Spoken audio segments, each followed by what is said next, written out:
እንደምን ሰንብታችኋል? ጌታ የተመሰገነ ይሁን። ዛሬ ብዙ ነጫጭ ልብሶች ነው የማየው። የኢትዮጵያ አዲስ ዓመት ሰሞኑን ሁላችንም በየቤቶቻችን ስናከብር ነበር። እግዚአብሔር የተመሰገነ ይሁን። ሕዝባችንን ወገናችንን እንደገና ዓመት ቆጥሮ በሰላም ማድረስ በእግዚአብሔር ቸርነትና ምሕረት ወራት ዓመታት መቀየር ይሄ እግዚአብሔር በጎነት ስለሆነ እግዚአብሔርን እናመሰግነዋለን። እድለኞች ነን። የዚህን ሀገር ካላንደር እንጠቀማለን፣ የኢትዮጵያ እንጠቀማለን። ስለዚህ ደጋግመን ወራቶቹ ዓመታቶቹ ሲያልፉ እግዚአብሔርን ተመስገን የምንልበት እድል አለን ማለት ነው። ጌታ የተባረከ ይሁን።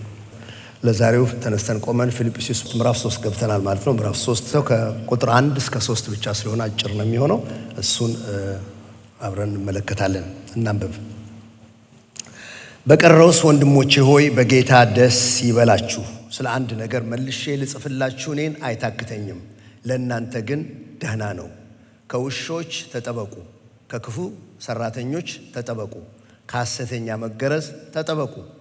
እኛ በመንፈስ እግዚአብሔርን የምናመልክ በክርስቶስ ኢየሱስ ስም የምንመካ በሥጋም የማንታመን እኛ የተገረዝን ነንና።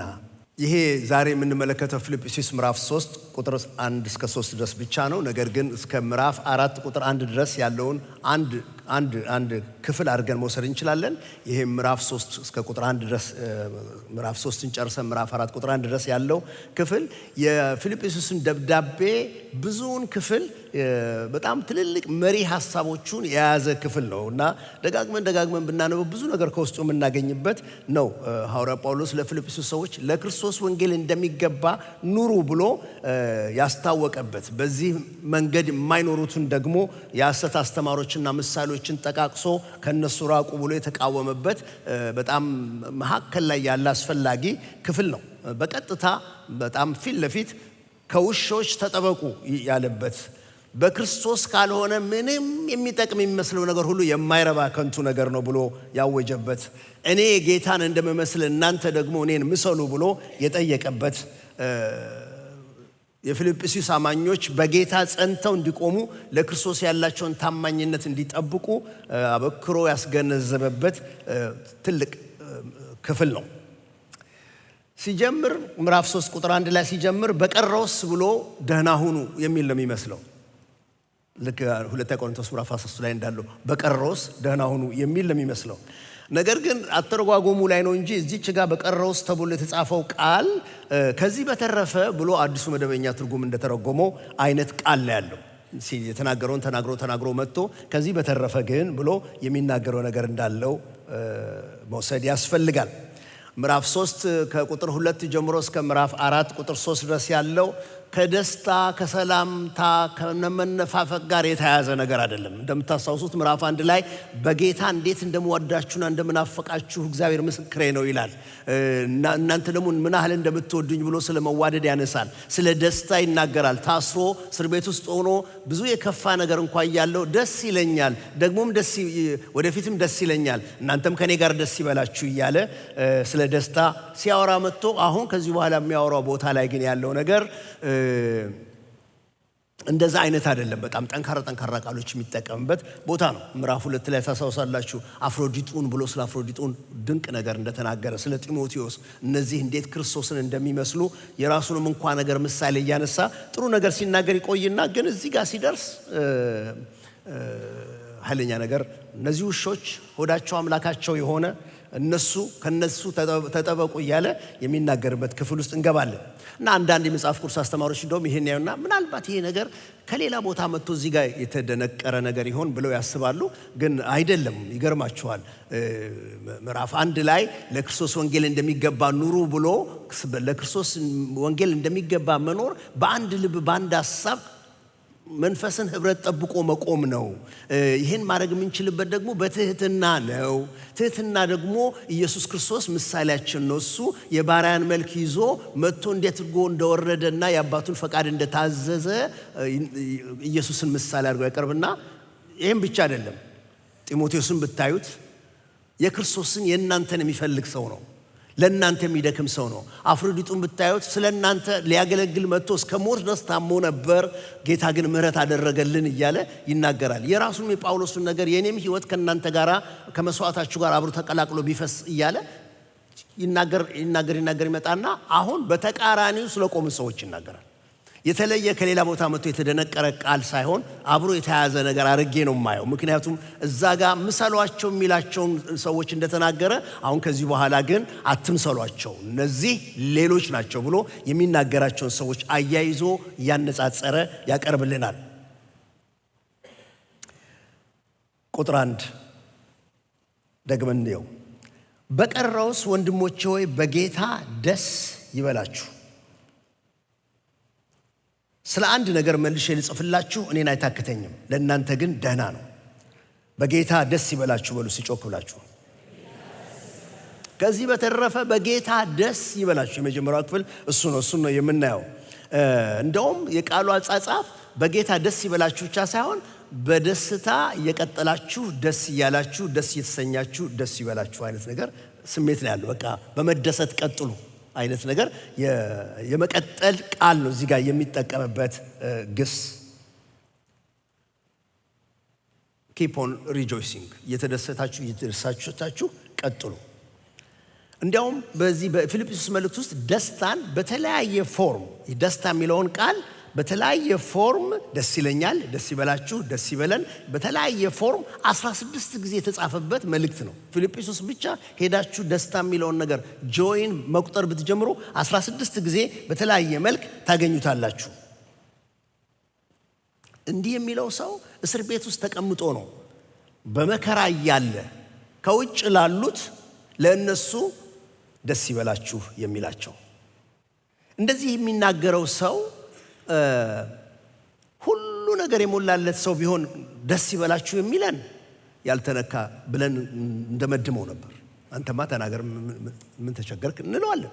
ግን ይሄ ሁል ጊዜ ደስ ይበላችሁ በጌታ ደስ ይበላችሁ ብሎ የሚነግረን ሰው ራሱ እስር ቤት ውስጥ ያለ ሰው እና ነገሩን ግራም የሚያደርገው እስር ቤት ውስጥ ያለ ሰው መከራ እየተቀበለ ያለ ሰው ሞቱን የሚጠባበቅ ሰው ውጪ ያሉትን በነፃነት እያገቡ እየተጋቡ እየወለዱ እየተዋለዱ የሚኖሩትን እነዚያን ሰዎች በምንም ሁኔታ ውስጥ ይሁን ከሱ በሚሻል አይነት መልኩ በውጭ ያሉትን ሰዎች ደስ ይበላችሁ ብሎ ይላቸዋል።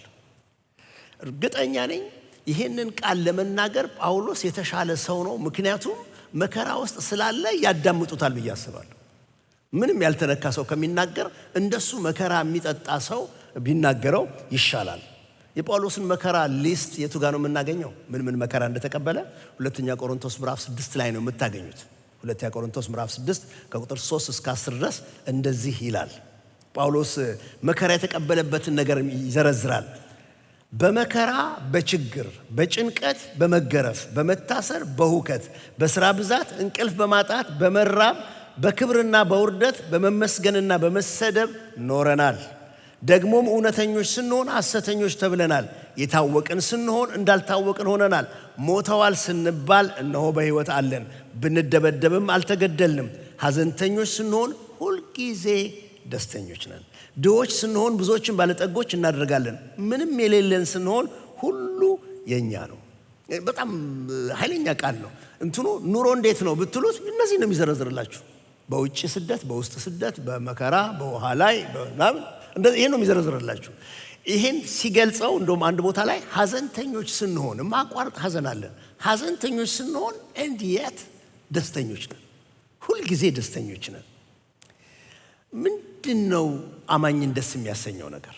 ምንድነው? ሰው ከክርስቶስ ጋር ከተገናኘ በኋላ እነዚህ ሁሉ ሁኔታዎች የተፈራረቁበት እሱ ግን ደስ የሚሰኝ ሰው የሚሆንበት ምንድነው? አያችሁ፣ የአማኝ ደስታ ከውጭ ሁኔታ ጋር የተያያዘ እና የውጭው ነገር ሲመች ከፍ የሚል ሳይመች የሚወርድ የስሜት ነገር ሳይሆን በአማኝ ልብ ውስጥ ያለ የመንፈስ ቅዱስ ፍሬ ስለሆነ ነው። ሰውየው ከጨለማ ወደሚደነቅ ብርሃን መጥቶ ሲለወጥ አዲስ ሰው ሲሆን በውስጡ እግዚአብሔር መንፈስ ቅዱስ የሚያፈራው ፍሬ ነው። ደስታ ያ የመንፈስ ቅዱሱ ፍሬ ነው። አዲስ ሰው የመሆኑ ፍሬ ነው። ለዚህ ነው አንደኛ ተሰሎንቄ ምዕራፍ 5 ቁጥር 16 ላይ ሁልጊዜ ደስ ይበላችሁ ይላል። ምክንያቱም ይሄ ፌክ የሆነ ደስታ ሳይሆን ከውጭው ነገር ጋር የተያያዘ ሳይሆን በሰው ልብ ውስጥ ያለ አቲቲዩድ ነው። በሰው ልብ ውስጥ ያለ አመለካከት ስለሆነ ነው። እግዚአብሔር በዚህ ደስታ ይባርከን። ይሄ በጣም ትልቅ ነገር ነው። በጣም ትልቅ ነው። ደስተኞች ስንሆን ወንጌልን ለመናገር ትክክለኛ ካንዲዴቶች እንሆናለን። እያዘንን የከፋኝ ፊቴ የተጨማደደ የምነግርሽ አንድ ደስ የሚል ወሬ አለ ልል አልችልም።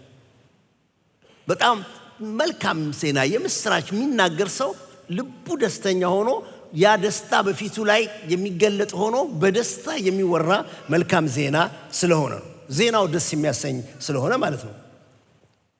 አንዳንድ ሰዎች ሊስቁ ሲሉ ገና ሳይስቁ ፊታቸው ላይ ታገኟቸዋለች። እየመጣ ነው የምትሉት አይነት ፊት አላቸው። በቃ ጳውሎስ እንደሱ ነው የሚለው። እንትኑ ውስጥ ያለ ደስታ ነው፣ ከውጭው ጋር የተገናኘ ውስጥ ያለ ደስታ ነው ብሎ ነው የሚናገረው። ለምንድን ነው ደስተኛ የምንሆንበት ምክንያት? ከጌታ ጋር ባለን ነገር ነው። ከጌታ ጋር በጌታ ደስ ይበላችሁ። ድገሙት እስቲ እንደገና።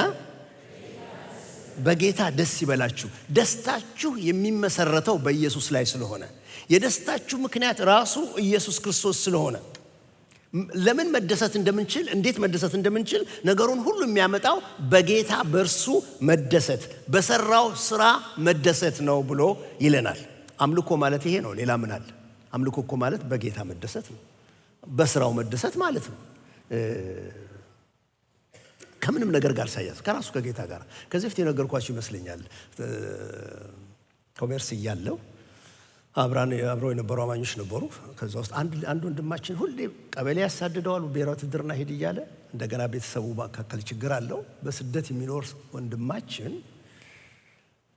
ብዙዎቹ ድጋፍ እየተደረገለት ነው የሚኖረው የሚንቀሳቀሰው ነው። ይሄን እናውቃለን፣ ሁሌ እንጸልይለታለን። እና አንድ ቀን ቆመን እያለ መጣ። ከኛ መካከል አንዷ እህት ስሙን ጠርታ እንዴት ነህ አለችው። ስለምትጸልይለት ስለምትረዳው ጉጉት ኖሯት ያለበትን ለማወቅ እሱ በጣም በደስታ ጌታ ድንቅ ነው አላት። ይሄን እሷ እየጠየቀችው የጠፋባት ይመስለኛል። አረ አለችው። ምክንያቱም እሷ ከዛ ቀጥሎ የምትጠብቀው የሆነ ወይ ሎተሪ ወጥቶለታል ወይ ደግሞ የሆነ ነገር ተሳክቶለታል የሚጨበጥ የሆነ ነገር ቀጥሎ የሚያወራላት አድርጋ ነው ያሰበችው። አረ አለችው። በኋላ ነው የነቃችው። እሷን ጌታ ድንቅ ነው ሲባል አረ ይባላል እንዴ ብላ በኋላ ነው የነቃችው። ምንድነው ልጁን እንደዛ እንዲል ያሰኘው? ደስታው ያለው በልቡ ውስጥ ነው። ደስታው የተያያዘው ከኢየሱስ ጋር ነው። ኢየሱስ ከሚሰራው ነገር ጋር የተያያዘ ነገር ነው። በፍጹም ከውጭ ጋር የተያያዘ ነገር አይደለም። አያችሁ፣ ደስታችንን የሚሰርቁ ነገሮች በሙሉ ያሉት ውጭ ናቸው። እዛ ውጭ ያለውን ነገር በነካካና ባንኳኳ መጠን፣ እነዚያ ነገሮች ባተራመሰው መጠን አይኖቻችን እዛ ላይ ስለሚሆኑ እነሱን ማየት ስንጀምር ከሚንኳኳው ነገር ጋር፣ ከሚበላሸው ነገር ጋር፣ ከሚዛባው ነገር ጋር ውስጥ ያለው ነገር እንዲተራመስ ፈተና ውስጥ እንገባለን። ግን ወደ ውስጥ ማየት ብንችል ደስታችን አይወሰድም። ወደ ውስጥ ማየት ብንችል ግን ደስታችን አይነጠቅም። በዘላለም ፍቅሩ እግዚአብሔር የሰጠን ደስታ ነው ያለን። ጌታ አምላክ የተመሰገነ ይሁን። አያችሁ፣ እሱ በራሱ በጌታ ህይወት ይስቲ ጌታ ደስታው አባቱን በመታዘዙ ላይ ነው። መስቀል ላይ እኮ ውርደት ነው ያለው። ግን እዚያ ውርደት ባለበት ቦታ ላይ ጌታ በደስታ እንዲኖር እንዲቀጥል ያደረገው ነገር ከአባቱ ጋር አያይዞ ስለሚያየው ብቻ ነው። እግዚአብሔር ይርዳን። ፊልጵስዩስ ምዕራፍ 4 ቁጥር 4 ላይ ስንደርስ ታገኙታላችሁ። ሁልጊዜ በጌታ ደስ ይበላችሁ፣ ደግሜ ላለው ደስ ይበላችሁ። ሁልጊዜ በጌታ ደስ ይበላችሁ፣ ደግሜ ላለው ደስ ይበላችሁ። በቃ ይሄ ትእዛዝ ነው፣ የተሰጠን ነገር ነው። መዝሙረ ዳዊት 32 ቁጥር 11 ላይ ታገኙታላችሁ። ጻድቃን ሆይ በእግዚአብሔር ደስ ይበላችሁ፣ ሐሴትም አድርጉ፣ ቅን ልብ ያላችሁም ሁሉ እልል በሉ ይላል። ለጻድቃን ለእግዚአብሔር ቤተሰቦች ደስታ ነው። ይሄ የተሰጠን ነገር ነው። ሁል ጊዜ ልንደሰትበት የሚችል ነገር ነው። ምክንያቱም ደስታችን አንከርድ የሆነው የተያያዘው ከእግዚአብሔር ጋር ስለሆነ፣ እግዚአብሔር ከሰራው ስራ ጋር ስለሆነ። ነፍስህን ባዳናት ጌታ ደስ ይበልህ። በመንፈሱ ባተመን የራሱ ባደረገን በአንድያ ልጁ ከታረቀን፣ ፍቅርን ከሰማይ ከገለጠልን፣ በራሱ ደም ከራሱ ጋር ካስታረቀን ከእግዚአብሔር ጋር ደስታችን ይያያዝልን። አልለቅህም አልተውህም ብሎ ኪዳን ከገባልን ከሱ ጋር ደስታችንን እናያይዝ። አያችሁ በባሏ ደስ የሚላት ሚስት በሙሽራው ደስ የሚላት ሙሽራይቷ ደስታዋ ከነዛ ነገሮች ጋር ሳይሆን ከሱ ጋር ስለሚሆን እንደሚሆንላት እኛም ከጌታ ጋር ባለን ግንኙነት ነገር ላይ ደስታችንን ስናደርገው ሲዘንብ ደስተኞች ነን፣ ፀሐይ ሲወጣ ደስተኞች ነን፣ ሐዘንተኞች ስንመስል ደስተኞች ሆነን የምንኖርበት ምስጢር ጋር እንገባለን። መዝሙር ምዕራፍ 4 ቁጥር 7 በጣም የምወደው ሁል ጊዜ በሐሳቤ የማመላልሰው ጥቅስ አለ። ዳዊት የተናገረው ስንዴና አዲስ የወይን ጠጅ በብዛት ባመረቱ ጊዜ ከሚያገኙት ደስታ ይልቅ አንተ ልቤን በታላቅ ደስታ ሞልተዋል። በእርሻ ቋንቋ ነው የሚናገረው፣ በድሮ ዘመን ሀብት ነው የሚናገረው። በዘንድሮ ምን እንደሚሆን እናንተ ተርጉሙት። እሱ ግን የሚለው ስንዴና አዲስ የወይን ጠጅ በብዛት ባመረቱ ጊዜ ከሚያገኙት ደስታ ይልቅ አንተ ልቤን በታላቅ ሐሴት ሞልተዋል። ወደ ዘንድሮ ብትቀይሩት ምን ሊሆን እንደሚችል ለእናንተ ተዋል። ግን የኔ ደስታ ይበልጣል ነው የሚለው። በሚበልጥ ደስታ እግዚአብሔር ይሙላችሁ። ነገሮች በሙሉ እንዳሉ ሆነው ዘማሪው የሚለው ይሄ ከተሳካላቸው፣ ይሄ ካገኙ ከሆነላቸው፣ የሚያሳዩት ነገር ካላቸው ይልቅ የኔ ደስታ ብዙ ነው በአምላኬ፣ በመድኃኒቴ፣ በረዳቴ፣ በአዳኜ የራሱ ባደረገኝ በሱ። በሚገርም ነገር ነው። ስንዴ የወይን ጠጅ በብዛት ባመረቱ ጊዜ ከሚያገኙት ደስታ ይልቅ አንተ ልቤን በደስታ አሞከው። ይህ የምድሩ ነገር ከሚሰጠኝ ደስታ ይልቅ እኔ ባንተ ፏ ብዬ እኖራለሁ፣ ሌላም አያምረኝም ማለት ነው። እግዚአብሔር ይርዳን። ይህን እንድንልማመድ እግዚአብሔር ይርዳን። በቃ እንደሱ ነው እንዴ። እስከ መቼ ዝም ብለን በቃ ለፎቶግራፍ ብቻ ፈገግ ብለን እንዴት ይዘለቃል? አሚን። ለፎቶግራፍ ሲሆን ሁሉ ሰው ፈገግ ይላል። እንደሱ ነው እንዴት ይዘለቃል? በልባችን ውስጥ ያለውን ደስታ እግዚአብሔር ያብዛው። እሺ እንቀጥላለን። ሁለተኛ ለምጽፉ ተጠንቀቁ ይላል። ስለሱ እናወራለን። ከውሾች ተጠበቁ፣ ከክፉዎችም ሰራተኞች ተጠበቁ፣ ከሐሰተኛ መገረዝ ተጠበቁ። ይሄን ከማለቱ በፊት ግን ቁጥር 1 ግማሹ ክፍል ምን ይላል? ስለ አንድ ነገር መልሼ ልጽፍላችሁ እኔን አይታክተኝም፣ ለእናንተ ግን ደህና ነው ብሎ ይናገራል። ደስ ይበላችሁ ብሎ ሊጨርስ ሲል አንድ ነገር ትዝ ያለው ይመስለኛል። ያንንም ሐሳብ ከዚህ በፊት ብሏቸዋል ማለት ነው። አሁን ደግሜ ይሄን ልላችሁ እኔን አይታክተኝም፣ ለእናንተ ግን ደህና ነው ብሎ ያመጣላቸዋል። ይሄን አስፈላጊ ጉዳይ እደግመዋለሁ እያላቸው ነው። ደስ ይበላችሁ ካለ በኋላ ነው ይሄን የሚያመጣውና ትዝ አለው። ስለ አንድ ነገር ደግሜ ልናገራችሁ እኔን አይደክመኝም፣ ለእናንተ ግን የሚጠቅም ስለሆነ እደግመዋለሁ። ምንድነው ይሄ ጉዳይ ካላችሁ ቀጥሎ የሚያወራው ነገር ከውሾች ተጠበቁ፣ ከክፉ ሰራተኞች ተጠበቁ፣ ከሐሰተኛ መገረዝ ተጠበቁ ይላቸዋል። በገላትያን አውራጃ ባሉ አብያተ ክርስቲያናት ዘንድ የሆነ ነገር ነበረ። ያ የሆነው ነገር የተለየ ወንጌል ይዘው የሚዞሩ ወንጌላውያን ነን የሚሉ፣ አስተማሪ ነን የሚሉ ነበሩ። ገላትያን ምዕራፍ 1 ቁጥር 7 እስከ 9 ታገኛላችሁ። ጉዳዩን ለማብራራት እሱን መመልከት ግድ ያስፈልገናል። ገላትያን ምዕራፍ 1 ቁጥር 7 እስከ 9 ድረስ እንደዚህ ይላል። የሚያደናግሯችሁና የክርስቶስን ወንጌል ለማጣመም ጥረት የሚያደርጉ አንዳንድ ሰዎች አሉ።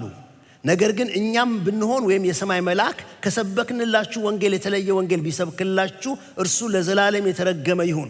ቀደም ብለን እንዳልነው አሁንም ደግሜ እላለሁ፣ ማንም ከተቀበላችሁት ሌላ የተለየ ወንጌል ቢሰብክላችሁ የተረገመ ይሁን።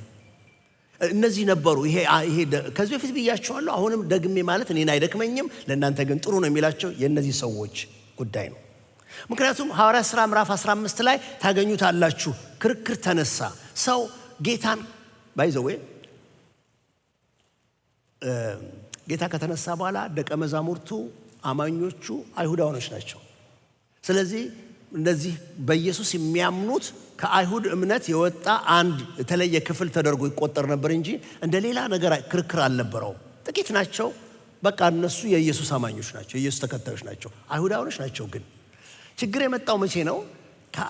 ከአሕዛብ ዘንድ ብዙዎቹ እያመኑ ሲመጡ ጣዖት የሚያመልኩ የነበሩ ምንም ሕግም ነቢያትም ትንቢትም የሌላቸው እነዚህ ከሌላ ሰፈር የመጡ አሁን በእግዚአብሔር እናምናለን፣ በኢየሱስ ክርስቶስ በኩል የእግዚአብሔር ልጆች ነን የሚሉ ሰዎች ሲመጡ ጠብ መጣ። ይሄንን ጠብ ለማስተካከል ሐዋርያት ሥራ ምዕራፍ 15 ውስጥ በኢየሩሳሌም ስብሰባ ተደረገ። በስብሰባው ነገር ተቆረጠ። ሐዋርያት ሥራ ምዕራፍ 15 ቁጥር 1 ላይ ታገኙታላችሁ። እሱ ምን ይላል? አንዳንድ ሰዎችም ከይሁዳ ወደ አንጾኪያ ወርደው በሙሴ ሥርዓት መሰረት ካልተገረዛችሁ ልትድኑ አትችሉም በማለት ወንድሞችን ማስተማር ጀመሩ ይላል። እናምናለን የሚሉትን አሕዛብን ምን ይሏቸዋል? ኖ ማመኑ ጥሩ ነው። ከማመናችሁ በፊት ግን መጀመሪያ በሙሴ ሥርዓት አይሁድ መሆን አለባችሁ። ምክንያቱም እነሱ መጀመሪያ አይሁድ ነበሩ፣ በኋላ ነው ወንጌል የተቀበሉት።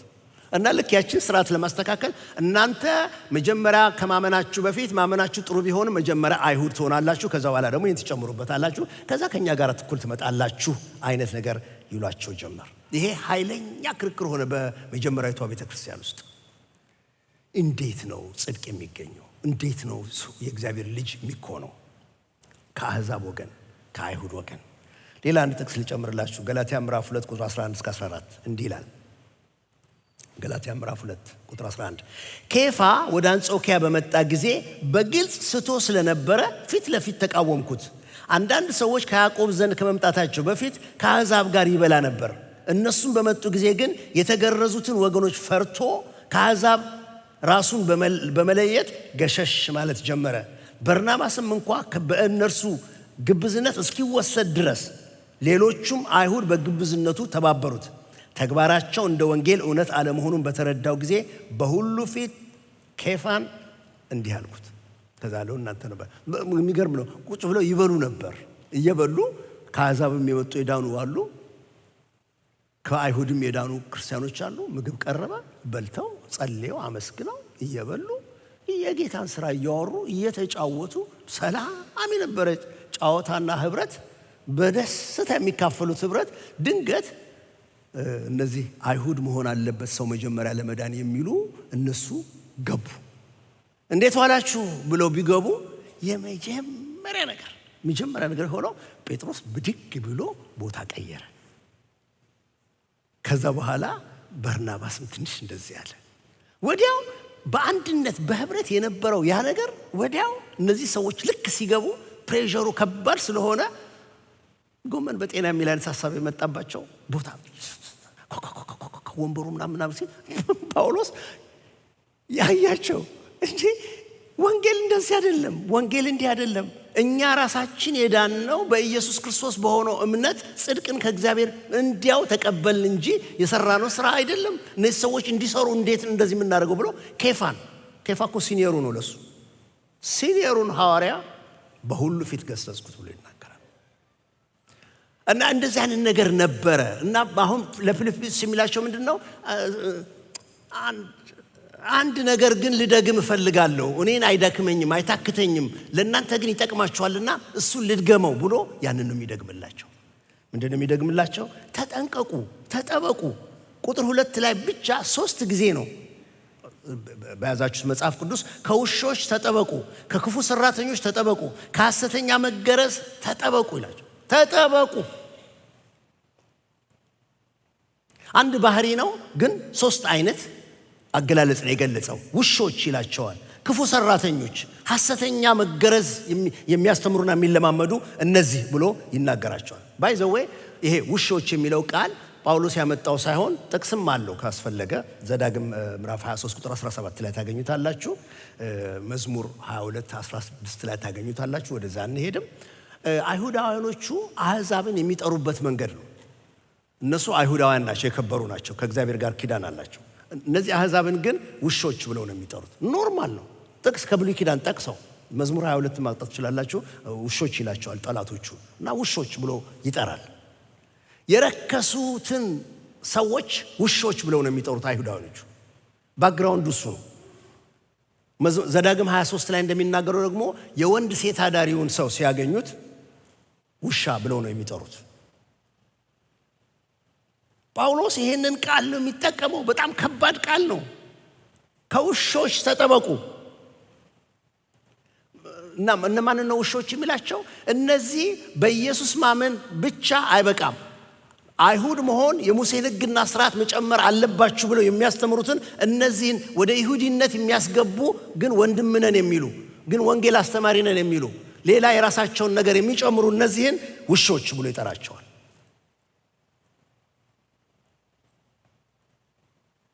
በክርስቶስ ኢየሱስ እንዲያው በሆነ እምነት እግዚአብሔር በጸጋው የሚሰጠውን ነገር የሰው ሥራ አስገብተውበት ሲቀላቅሉ ጳውሎስ እነዚህን ውሾች ይላቸዋል። ነገሩ ከባድ ነው። እንደውም መጀመሪያ እኔ ጌታን የተቀበልኩ ሰሞን ፊደሉ ውሾች መሆኑን አማርኛ አነባለሁ። ውሾች መሆኑ እየገበለኝ እያወቅኩኝ ዋሾች ማለት ፈልጎ ነው። ከባድ ነገር ነው። ውሾች ብሎ ነው የሚጠራቸው።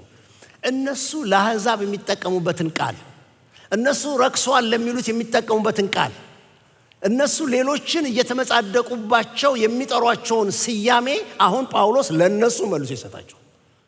ውሾች ማለት እናንተ ናችሁ። ለምን? እግዚአብሔር ኃጢአተኛውን ያጸድቅ ዘንድ በነፃ የሰጠውን የጸጋ ወንጌል በእምነት የሚገኘውን የእግዚአብሔርን ምሕረት ስራ ጨምራችሁበት ሰውን በስራ እንዲያዋጣ ስለምታስተምሩ ከባድ ነገር ነው በእውነት። ወንጌል ስንሰማ፣ ሰባኪ ስንሰማ፣ አስተማሪ ስንሰማ በጣም ልንጠነቀቅበት የሚገባ ነገር። ከተጣላን መጣላት ያለብን በዚህ ነው።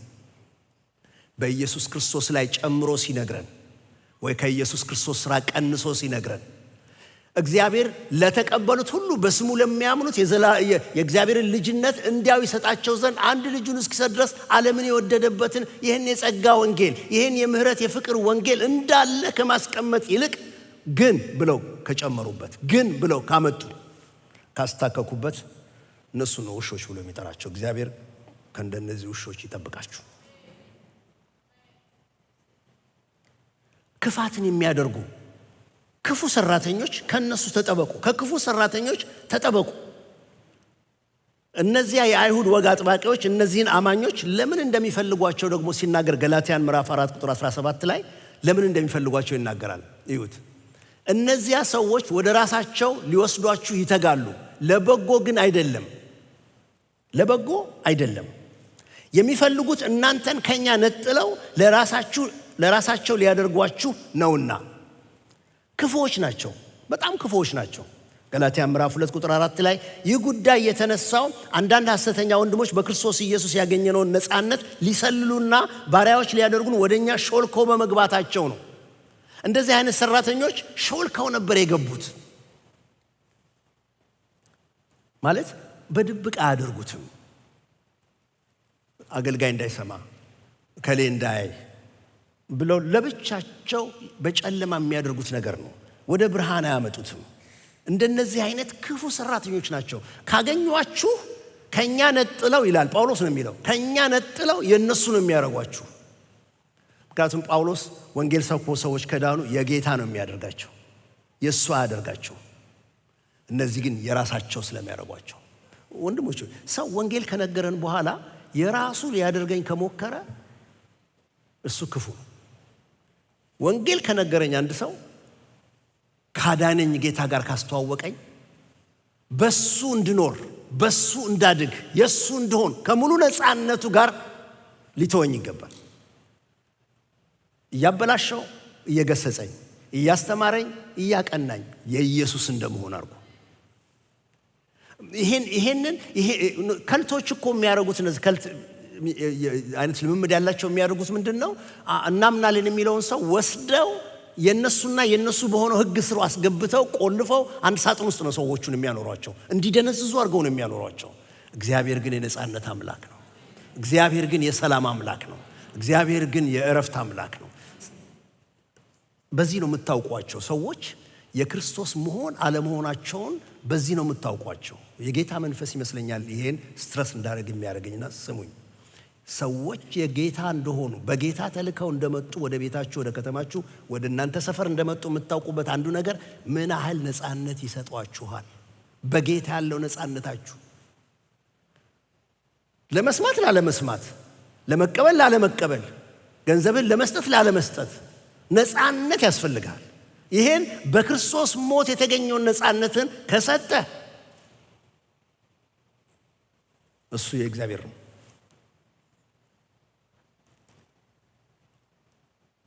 ተጠበቁ፣ ከውሾች ተጠበቁ፣ ክፋትን ከሚያደርጉ ተጠበቁ፣ ስጋን ከሚቆራርጡ ሰዎች ተጠበቁ። በጣም አበሳጭተውታል ማለት ነው። ስጋን ከሚቆራርጡ ሰዎች ተጠበቁ። ስጋን የሚቆራርጡ የሚለው ቃል በአዲስ ኪዳን ውስጥ እዚህ ጋር ብቻ ነው የሚገኘው። ስጋ መቆራረጥ መክተፍ እዚህ ጋር ብቻ ነው የሚገኘው። ካታቶሜ የግሪኩ ቃል ስጋ መክተፍ ነው። እዚህ ጋር ብቻ ስጋ መቆራረጥ እዚህ ጋር ብቻ ነው። ሚቹሌሽን የእንግሊዘኛው ቃል ያለው እዚህ ጋር ብቻ ነው። ይሄንን ከትክክለኛው ቃል መገረዝ ከሚባለው ትክክለኛ ቃል ከመጠቀም ይልቅ እሱ ፓሪቶሜን የሚባለው እሱን ትክክለኛ ቃል ከመጠቀም ይልቅ እዚህ ጋር ስጋን መቁረጥ የሚለውን ቃል ነው ጳውሎስ የተጠቀመው። ለምንድነው ጳውሎስ የሚለው ምንድነው? አህዛቦች ትዝ ይላቸዋል ኤልያስና እነዚያ ባውል ነቢያት በተወራረዱበት ዕለት ያደረጉት ነገር እነሱ ባውል እንዲሰማቸው ሰውነታቸውን መቆራረጥ ጀምረው ነበር። የሱ አይነት አምልኮ የአህዛብ አምልኮ የጣዖት አምልኮ ነው ስጋ የሚቆራረጥበት። የእግዚአብሔሩ እንደሱ አይደለም። እንደዚህ አይነቱ ስጋ መቆራረጥ በሙሴ ሕግ እንኳን የተከለከለ ነው። መገረዝን አያመለክትም።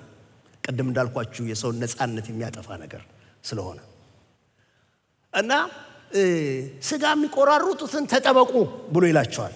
ገላትያን ምዕራፍ 5 ቁጥር 12 ላይ አንድ ቃል ታገኛላችሁ። በጸሎት ሁሉ ጊዜ እንጠቅሰዋለን።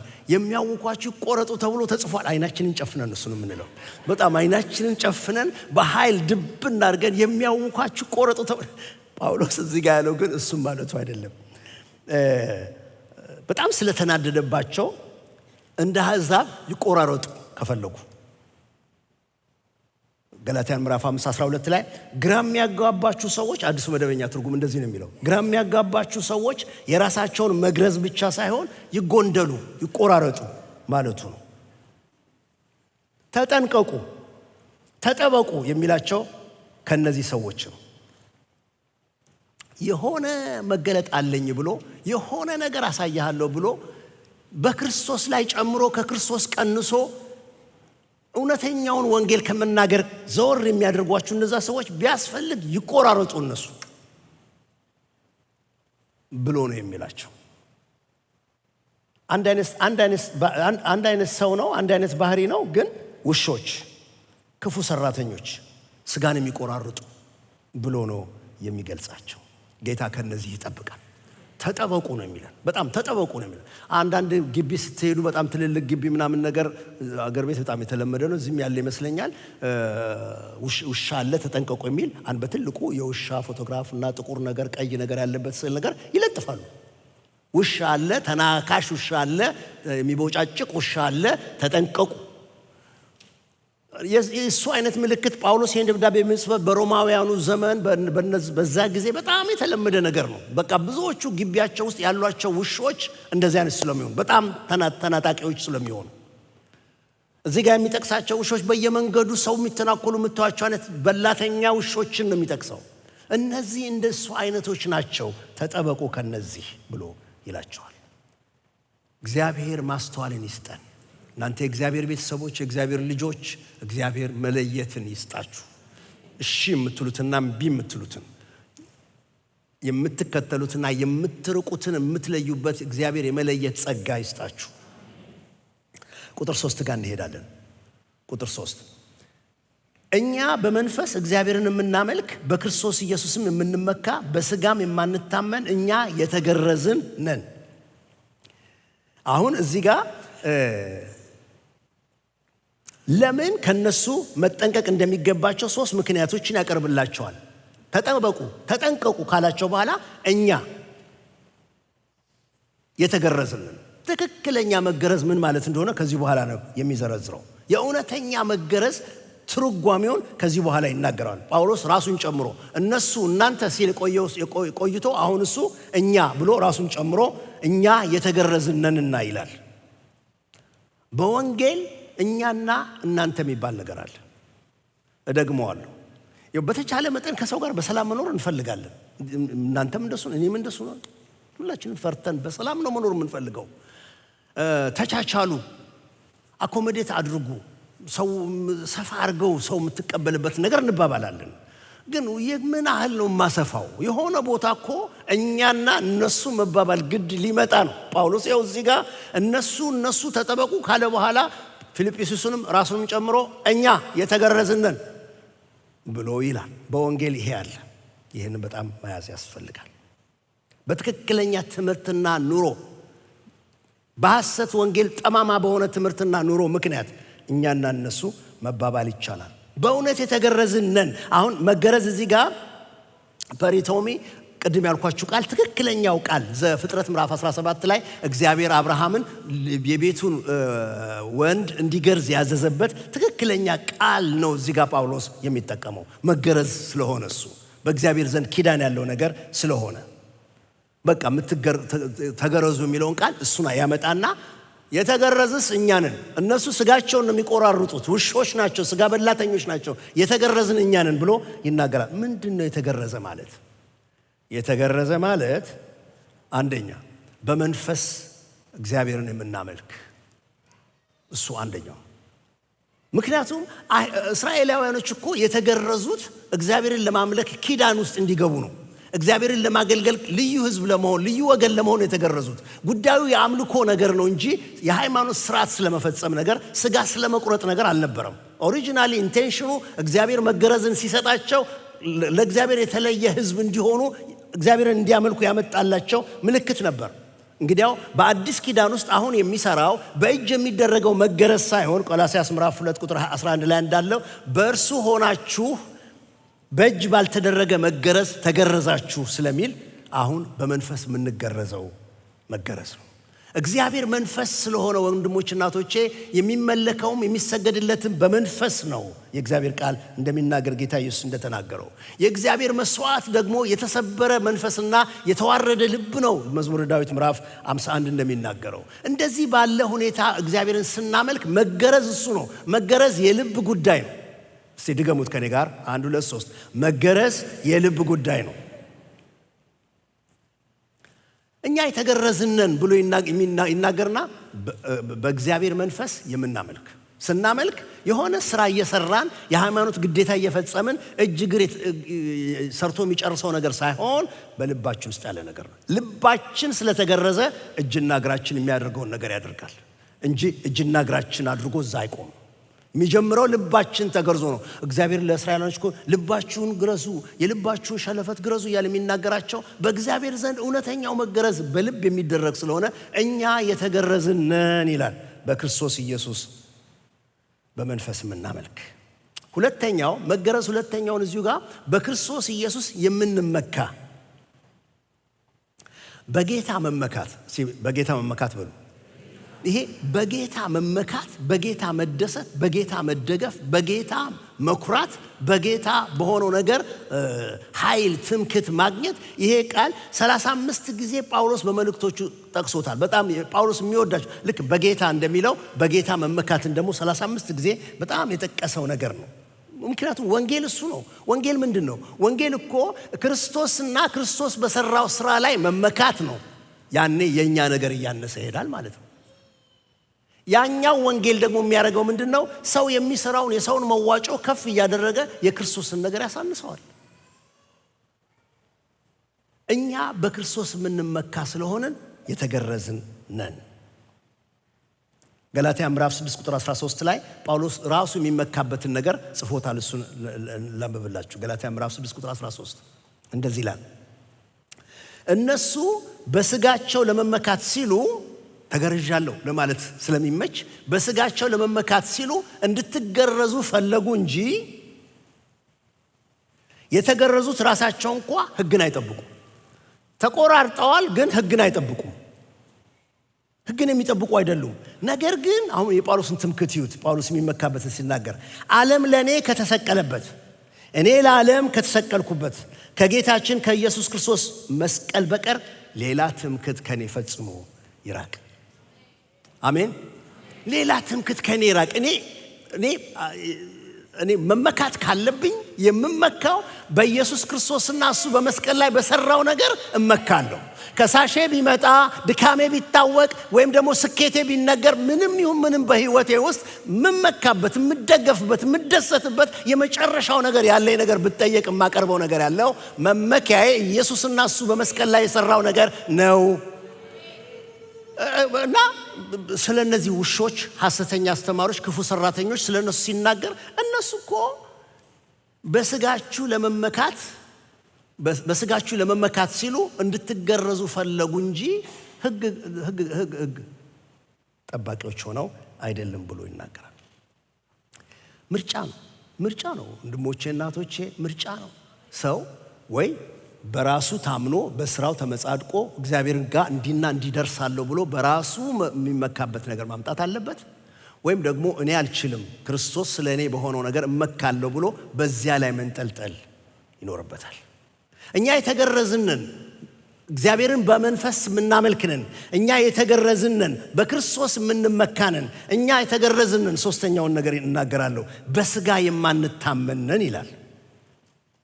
እዚህ ጋር አሉታዊ ነገር ነው ያስቀመጠው። በስጋ የማንታመን ነን ብሎ ነው ይናገር እና ባሉታዊ ያስቀመጠው እንደው እግዚአብሔር ከዚህ ይሰውራችሁ ለማለት ነው። በስጋ መታመንን አሰበውና እግዚአብሔር ከዚህ ይሰውራችሁ ለማለት እኛ በስጋ ማንታመንን ብሎ ነው ያስቀመጠው። ሰው በራሱ ስራ በእግዚአብሔር ፊት ጻድቅና ብቁ ሆኖ መቆም ሲሞክር ማለት ነው። እችላለሁ ብሎ ሲል ማለት ነው። ክርስቶስና መስቀሉን ስራ አያስፈልገኝም በራሴ ላደርገው እችላለሁ ብሎ ሲል ነው። በራሳችን ስንታመን የራሳችን ነገር ከፍ ስናደርገው ይሄን ሰርቻለሁ፣ ይሄን አድርጌያለሁ፣ እንደዚህ ሆኛለሁ ብለን ስንል የእግዚአብሔርን ምሕረት የክርስቶስን መስቀል ከንቱ ማድረጋችን ነው። ተናካሾቹ ውሾች ያንን ነው የሚያስተምሩት። በሁለት ነገር ምክንያት በጣም ከባድ ነው ይሄ። በሁለት ነገር ምክንያት ገላትያ ምዕራፍ 5 ቁጥር 2 እና 4 እናንብበው። በጣም ትልቅ ነገር አለው። በሁለት ነገር ምክንያት የምለውን አስተውሉ፣ ትገረዙ ዘንድ ብትፈልጉ ክርስቶስ ፈጽሞ ለእናንተ እንደማይበጃችሁ እኔ ጳውሎስ ነግራችኋለሁ። በስጋ ተገርዛችሁ በእግዚአብሔር ፊት በስጋ ስራ በመገረዝ ልትቀርቡ ከፈለጋችሁ ይሄኛው ክርስቶስ እዚህ ጋር ያለው እግዚአብሔር ያቆመው ክርስቶስ የሚጠቅማችሁ አይደለም። መገረዝ ለሚፈልግ ሁሉ ሕግን በሙሉ የመፈጸም ግዴታ አለበት። ሁለተኛው ምክንያት ደግሞ መገረዝ ብትፈልግ ክርስቶስን አይጠቅምም ማለት ብቻ ሳይሆን መገረዝ ከፈለግ ግን አንዴ በነካ እጅ ሕግ መጠበቅ በፈለክበት እጅ ሁሉንም ሕግ መፈጸም ግዴታ አለብህ። መገረዝ ለሚፈልግ ሁሉ ሕግን በሙሉ የመፈጸም ግዴታ እንዳለበት እንደገና ለእያንዳንዱ ሰው በግልጽ እናገራለሁ። በሕግ ለመጽደቅ የምትመርጡ እናንተ በሕግ የምትመርጡ የምትመኩበት የሥጋ ሥራ የምትፈልጉ የምትመኩበት የሃይማኖት ሥርዓት የምትፈልጉ እናንተ በሕግ ለመጽደቅ የምትጥሩ ከክርስቶስ ተለይታችኋል፣ ከጸጋው ርቃችኋል። ዋው! እንዴት ከባድ ነገር ነው! እዛው ያጣብቀን ከክርስቶስ ጋር፣ እዛው ከጸጋው ጋር ያጣብቀን። ይሄኛውን የምትሞክሩ ጉዳታችሁ ጉስቁልናችሁ የከፈላችሁት ዋጋ ምን ያህል ነው? ከክርስቶስ ርቃችኋል፣ ከጸጋው ተለይታችኋል ማለት እኮ ባክ ቱ ስኩዌር ዋን። አሕዛብ እያሉ ድሮ በጌታ ሳይሆኑ ኤፌሶን ምዕራፍ 2 ላይ እናንተ እኮ ብሎ ሩቅ ነበራችሁ፣ ያለ ክርስቶስ ነበራችሁ እንደሚላቸው ወደ ድሮ ህይወት ተመልሷል። ስቲል ክርስቲያን ነኝ እያሉ ጌታን መቀበል ጥሩ ነው ግን ይሄን ጨምርበት እያሉ ግን ጳውሎስ የሚላቸው ኖ ይሄኛውን ማምጣት ከፈለክ ከዚህኛው ተለይተሃል፣ ከዚህኛው ርቀሃል ነው የሚላቸው። አንድ ጥቅስ እናንብብና እየጨረስን እንመጣለን። ሮሜ ምዕራፍ 2 ቁጥር 29 ሮሜ ምዕራፍ 2 ቁጥር 29 እውነተኛው መገረዝ ምን ማለት ነው? ጳውሎስ እዚህ ሮሜ ላይ ይጠቅሰዋል። በቃ እኛ በእውነት የተገረዝነንና አይደለም ያለው እሱን እዚህ ጋር ሮሜ ምዕራፍ 2 ላይ በተለየ መንገድ ያስቀምጠዋል። እውነተኛ መገረዝ እኮ ማለት ነገሩ እንዲህ ነው ይላል። ሮሜ ምዕራፍ 2 ቁጥር 29 አንድ ሰው ለይምሰል በውጫዊው ብቻ ይሁዲ ልሁን ቢል ይሁዲ አይሆንም። እውነተኛ ግርዘትም ውጫዊና ስጋዊ ስርዓት አይደለም። ዳሩ ግን አንድ ሰው ይሁዲ የሚሆነው በውስጣዊ ማንነቱ ይሁዲ ሆኖ ሲገኝ ነው። ግዝረትም ግዝረት የሚሆነው በተፈጸመው ሕግ ሳይሆን በመንፈስ የልብ ግዝረት ሲኖር ነው። እንዲህ ያለው ሰው ምስጋናው፣ ምስክርነቱ፣ ጎሽ መባሉ ከሰው ሳይሆን ከእግዚአብሔር ዘንድ ነው። በጣም ከዚህ በላይ ምን ግልጽ ሊያደርገው ይችላል ጳውሎስ? እውነተኛ መገረዝ በልብ ነው ይላል። እውነተኛ አይሁዳዊነት ደግሞ በውስጥ ያለ ነገር ነው። ለዚህ ነው እናንተ በኢየሱስ ክርስቶስ የምታምኑ በአብርሃም በኩል የአብርሃም ልጆች ናችሁ የሚለን የእግዚአብሔር ቃል። እውነተኛው አይሁዳዊነት ያለው በልብ ነው፣ እዛ በመወለድ አይደለም። እውነተኛው መገረዝ ያለው በልብ ነው። እንዲህ አይነቱ በልቡ የተገረዘን ሰው፣ እንዲህ አይነቱን በውስጥ ማንነቱ የተገረዘውን ሰው ምስጋናው ከማን ይላል? ከእግዚአብሔር ዘንድ ነው። ፋይናሊ እግዚአብሔር የሚያትመው የስ ብሎ የሚታተምለት እንደዚህ አይነቱ ምስክርነት የሚያገኘው ሰው ከሰው ሳይሆን ከእግዚአብሔር ዘንድ ይህን ያገኛል ይላል። ይህን የጸጋ ወንጌል የዳንበትን ወንጌል በፍጹም ነፃ ስጦታ መሆኑን ማወቅ ይኖርብናል። ከኛ የሚፈለገው ወንጌሉን ሰምተን አምነን መቀበል ነው። በተቀበልን ጊዜ ከውስጣችን የሚሆነውን ነገር በውጪ ህይወታችን ውስጥ መግለጥ ማሳየት ብቻ ነው። ውስጣችን መንፈስ ቅዱስ የሚሰራውን አዲስ ፍጥረት አዲስ ሰው መሆንን በውጭ ሰውነታችን እየገለጥ ነው የምኖር። ነገሩ የሚከናወነው በውስጥ ነው። ገላትያ ምዕራፍ 6 ቁጥር 15 ላይ እንደውም ከፍ ባለ ጥቅሴን አጭር ስለሆነ ሁላችንም አንድ ላይ እንበለው። 1 2 3 መገረዝም ሆነ አለመገረዝ አይጠቅምም፣ የሚጠቅመው አዲስ ፍጥረት መሆን ነው። የሚጠቅመው አዲስ ፍጥረት መሆን ነው።